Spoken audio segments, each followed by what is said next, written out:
ఓం గం గణపతయే నమః. ఓం దుం దుర్గాయే నమః.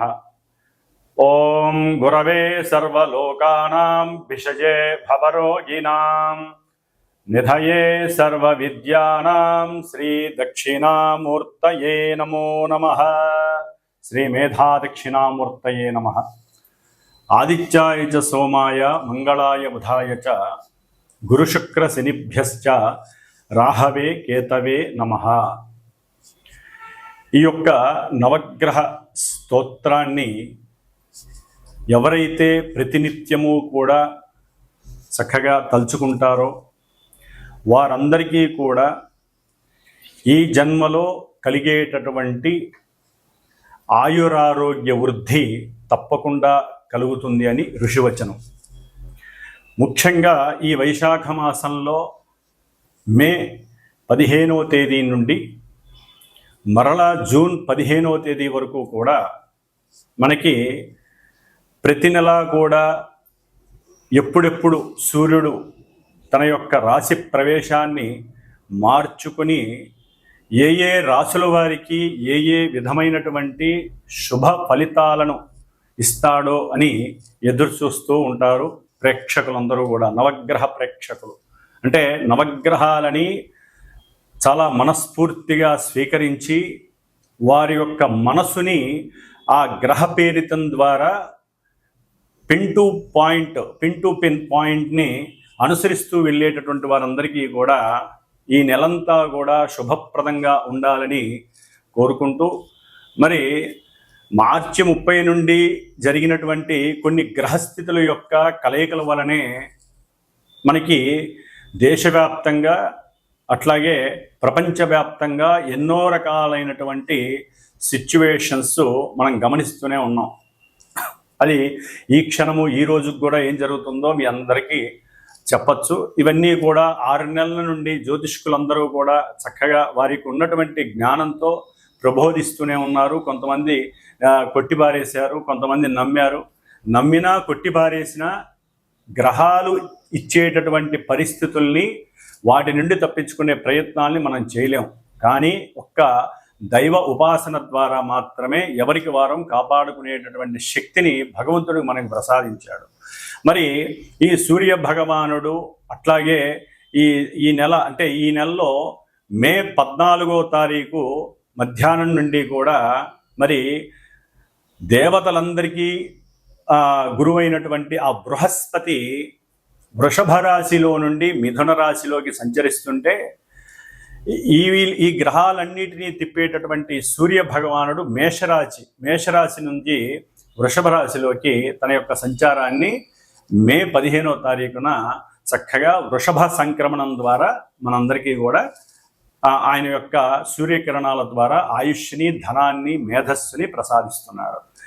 అట్లాగే మనకి ఈ నెలలోనే మే 18వ తేదీన దాదాపుగా 1.5 సంవత్సరాలు అనగా 18 నెలల పాటు ఛాయాగ్రహాలైనటువంటి రాహువు మరియు కేతువు, ఈ 2 గ్రహాలు కూడా మీనరాశిలోను ఇటు కన్యారాశిలో కేతువు, వీరిద్దరూ కూడా కొన్ని రాశుల వారికి ఎన్నో అగాధాలని, ఇబ్బందులని, విపత్తులని, పిచ్చిని, ఇట్లా ఒకటి కాదు ఎన్నో రకాలైనటువంటి సమస్యలని, ఇబ్బందులని కొని తెచ్చే ఉన్నారు.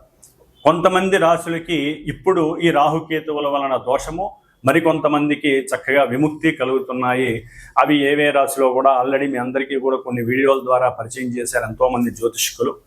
మరి వీరిద్దరూ కూడా మే 18వ తేదీన రాహువు కుంభరాశిలోకి అట్లాగే కేతువు సింహరాశిలోకి చక్కగా ప్రవేశాన్ని చేస్తున్నారు. మరి గురువు అయిపోయింది, రాహు అయిపోయింది, కేతు అయిపోయింది.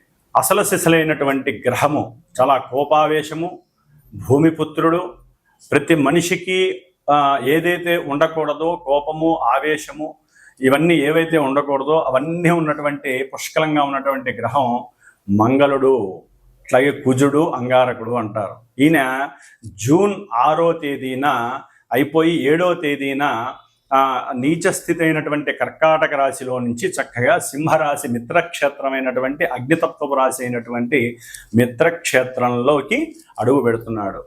ఎవరితో ఉంటాడు ఆయన? కుజవత్ కేతువు అంటారు. యాక్చువల్లీ కుజుడిచ్చే ఫలితాలన్నీ కేతు ఇస్తాడు అని చెప్పి మనకి శాస్త్ర ధర్మం. మరి వీళ్ళిద్దరూ కలుస్తున్నారు, కుజకేతువులు సింహరాశిలో. సామాన్యమైనటువంటి యోగము కాదండి, మహా అవయోగంగా చెప్పుకోవాలి ఈ యొక్క కుజకేతువుల యొక్క కలయిక. అట్లాగే శని రాహువులు కలిసి ఉన్నటువంటి వారు కాస్త రాహువు విడిపోతున్నాడు. కొంతవరకు అది ప్రపంచానికి క్షేమము, అట్లాగే కొన్ని రాశుల వారికి కూడా క్షేమప్రదము అని మనం చెప్పుకోవచ్చు. కాబట్టి ఈ కుజుడు జూన్ 7వ తేదీన కేతువుతో కలిసి సింహరాశిలోకి వచ్చినప్పుడు కొన్ని రాశుల వారికి, ముఖ్యంగా మేషము, వృశ్చికము లగ్నముగా ఉన్న వాళ్ళకి, రాశులుగా ఉన్నటువంటి వారికి, అట్లాగే ఎవరికైనా సరే కుజుడు యొక్క నక్షత్రాలైనటువంటి మృగశిర, చిత్త, ధనిష్ట ఈ నక్షత్రాధిపతి అయినటువంటి మరి అధిపతి కుజుడు కాబట్టి ఈ కుజుడు కేతువు కలిసినటువంటి ప్రభావం వారి మీద ఉంటుంది. అట్లాగే ఎవరికైతే వారి యొక్క జన్మజాతకంలో కుజ మహర్దశ కానీ కుజ అంతర్దశ కానీ నడుస్తుందో వారికి కూడా కొన్ని అవాంతరాలు, ఇబ్బందులు కలగడానికి అవకాశాలు పుష్కలంగా ఉన్నాయి. కాబట్టి వీళ్ళందరూ కూడా తప్పనిసరిగా సర్పగ్రహ దోష నివృత్తి కోసము, అంటే కుజుడు కేతువు అటు రాహుకేతువులకి కుజుడికి అస్సలు పడదు కాబట్టి కంపల్సరీ ఇంకా ఎన్నో రకాలైనటువంటి ప్రమాదాలకి దారి తీసేటటువంటి అవకాశం ఉంది. ప్రపంచ క్షోభం కూడా కలగడానికి అవకాశం ఉంది. ముఖ్యంగా రాజకీయ నాయకులు అట్లాగే దేశాధ్యక్షులకి ఇది ఒక గండంగా కూడా మనం భావించాలి. అయితే ఈ మన దేశంలో ముఖ్యంగా కర్మభూమి, యజ్ఞభూమి కాబట్టి ఈ యొక్క రాహుకేతువులు కుజుడి యొక్క ఈ మిశ్రమ ఫలితం, అంటే వీళ్ళందరూ కలిసినటువంటి సంయోగ ఫలితము ఎదిరించటానికి ఒక్క సుబ్రహ్మణ్యేశ్వర స్వామి ఒక్కడే మహానుభావుడు. ఆయన్ని మనం ఆరాధించటం, ఆయన హోమాలు ఎంత చేసుకుంటే అంత మంచిదండి.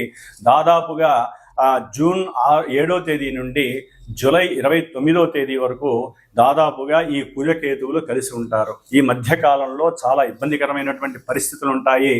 అట్లాగే జూన్ 17వ తేదీ నుండి జూన్ 30వ తేదీ వరకు కూడా ఈ రాహువు కేతువు మధ్యలో దాదాపుగా గ్రహాలన్నీ ఉంటాయి. అంటే చంద్రుడితో పాటుగా మిగతా సప్తగ్రహాలు ఉంటాయి కాబట్టి ఇది కాలసర్ప యోగ దోషము అంటారు. కాబట్టి ఏది జరిగినా ఇబ్బందులు కానీ, అవాంతరాలు కానీ, అగాధాలు కానీ ఈ మధ్యలోనే జరుగుతాయి ప్రపంచానికి మొత్తానికి కూడా. కాబట్టి అవన్నీ ఆపటానికి అందరం కూడా తప్పనిసరిగా ఎవరికి అవకాశం ఉన్నవారు వారి సొంత జాతకరీత్యా కానివ్వండి, ప్రపంచ క్షేమం, దేశక్షేమం కోసం ఆ సుబ్రహ్మణ్యేశ్వర స్వామి ఆరాధనలు, పూజలు, హోమాలు చేయటం ద్వారా వాళ్ళు శాంతించి, కుజరాహుకేతువులు శాంతించి దేశం సుభిక్షంగా ఉంటుంది. ఈ యొక్క కొట్లాటలు కానీ, యుద్ధాలు కానీ, ఈ భయ ప్రకంపనాలు కానీ ఇవన్నీ కూడా తగ్గిపోతాయి. ఎన్నో అగ్ని ప్రమాదాలు జరగడానికి అవకాశం ఉంది. ఎన్నో రకాలైనటువంటి రాజదండనలు, అంటే రాజకీయ పరంగా ఎన్నో ఇబ్బందులు ఎదురే అవకాశాలు ఉంటాయి. ఇవన్నీ కూడా మనం దరిమిలా పక్కకి తోసేయడానికి అవకాశం ఉంటుంది. కాబట్టి ఈ యొక్క వృషభ సంక్రమణానికి మేషరాశి నుంచి మరి వృషభంలో రవి, అట్లాగే మిథునంలో గురుడు, అట్లాగే మనకి సింహరాశిలో కుజకేతువులు, కుంభంలో రాహువు, అట్లాగే ఈ బుధుడు శని యొక్క సంయోగం నుంచి ఎప్పుడో 7వ తారీఖే బయటకు వచ్చేసాడు. మే 7వ తారీఖునే. శుక్రుడు కూడా ఇప్పుడు దాదాపుగా మే 31 అంటే మే 31వ తేదీన శని నుంచి విడి మేషరాశిలోకి వస్తున్నాడు. కాబట్టి ఒక్క శని మాత్రమే మనకి మీనరాశిలో ఉంటాడు. కాబట్టి సాధ్యమైనంత వరకు కొంత ప్రభావం, అంటే మనకి కలిగేటటువంటి కొన్ని ఇబ్బందుల నుంచి ఈ ఒక్క శని మాత్రమే ఉంటాడు. కాబట్టి ఇబ్బందులన్నీ కూడా తొలగిపోతాయి. ప్రపంచం కొంచెం సుభిక్షంగా ఉండడానికి అవకాశం ఉంటుంది. కాకపోతే కొన్ని గ్రహాల యొక్క కలయిక మంచిది కాదు కాబట్టి కాలసర్ప యోగ దోష ప్రభావం మన దేశం మీద, ప్రపంచం మీద ఉంటుంది.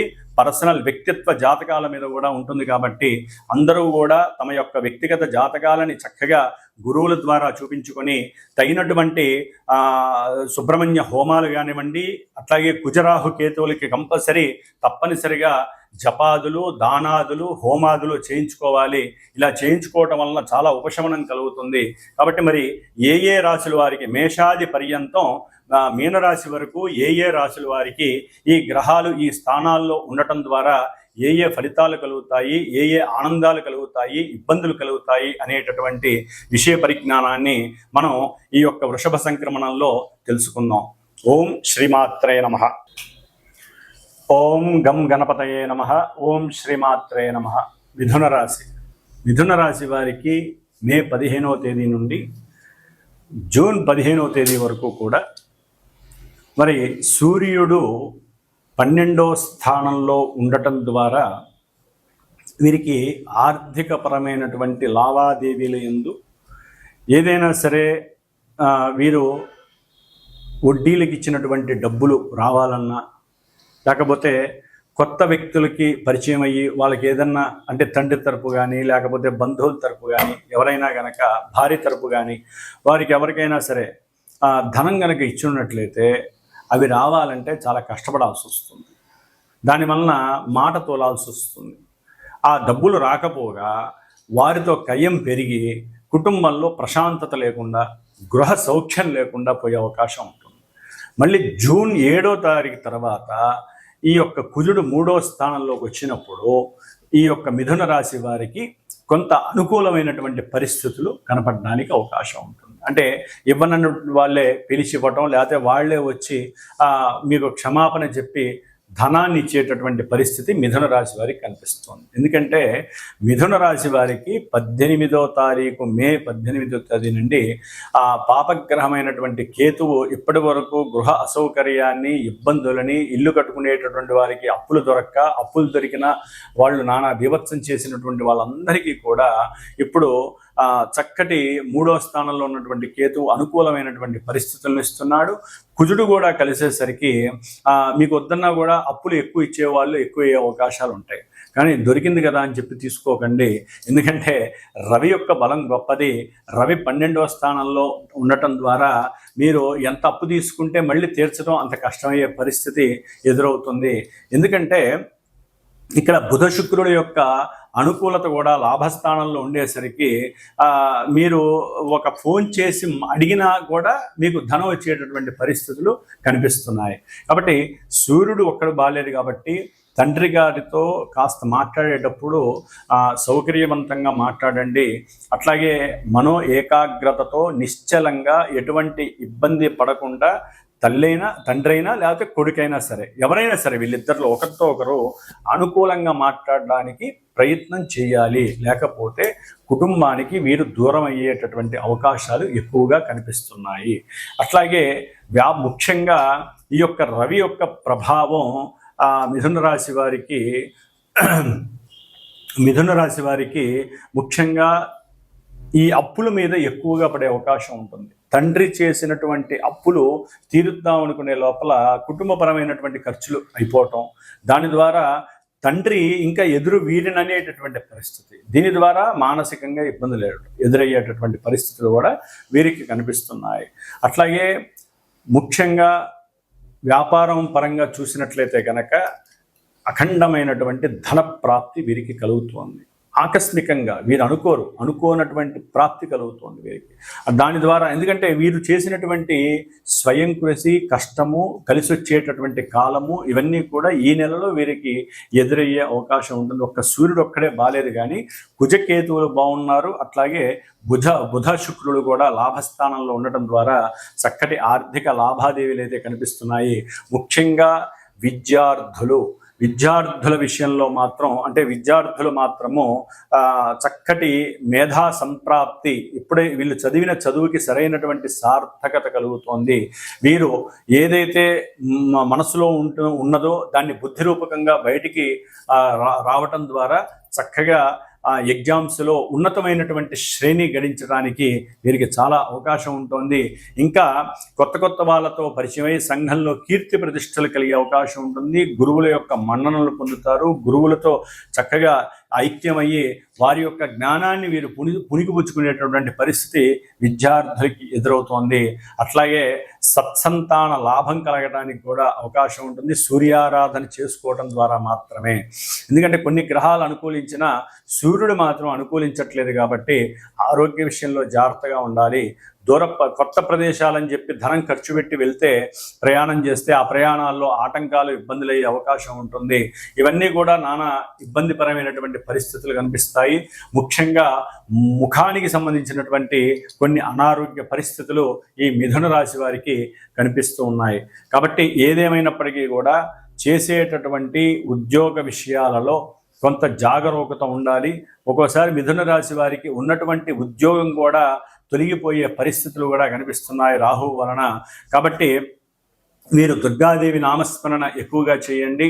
అట్లాగే సూర్యాష్టకాన్ని ప్రార్థన చేయండి. నిత్యము కూడా సూర్యుని ఏదో రకంగా మీరు ప్రార్థన చేయండి. ఎందుకంటే ఈ యొక్క శని భగవంతుడు తన యొక్క దృష్టి రవి మీద పడటం ద్వారా మీరు ఉద్యోగ విషయంలో ఏదనుకున్నా సరే ఆలస్యం అవడానికి ఎక్కువగా అవకాశం ఉంటుంది. కాబట్టి సూర్యారాధన చేయండి. దానివల్ల మన సంక్షోభాలు, అనారోగ్యపరమైనటువంటి సమస్యలు ఎదుర్కోవడానికి అవకాశం ఉంటుంది.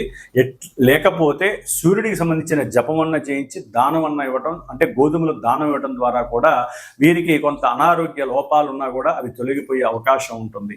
ఓం గం గణపతయే నమః. ఓం గం గణపతయే నమః. ఓం దుం దుర్గాయే నమః. వీక్షించేటటువంటి అందరికీ కూడా ఒక శుభార్థమై ఒక విషయాన్ని తెలియచేయాలనే ఉద్దేశంతో ముఖ్యంగా ఈ యొక్క అంతరిక్షంలో గ్రహాలను వేధించేటటువంటి రాహుకేతువులు ఈ యొక్క మే 18వ తేదీన కుంభరాశిలోకి రాహువు, సింహరాశిలోకి కేతువు ప్రవేశిస్తూ జూన్ 7వ తేదీ నుండి జూలై 29వ తేదీ వరకు కుజుడు కేతువుతో కలిసి ఇక్కడ కుజ కేతు రాహు యొక్క ప్రభావం ముఖ్యంగా అన్నదమ్ముల యొక్క విషయపరంగా కానివ్వండి, లేకపోతే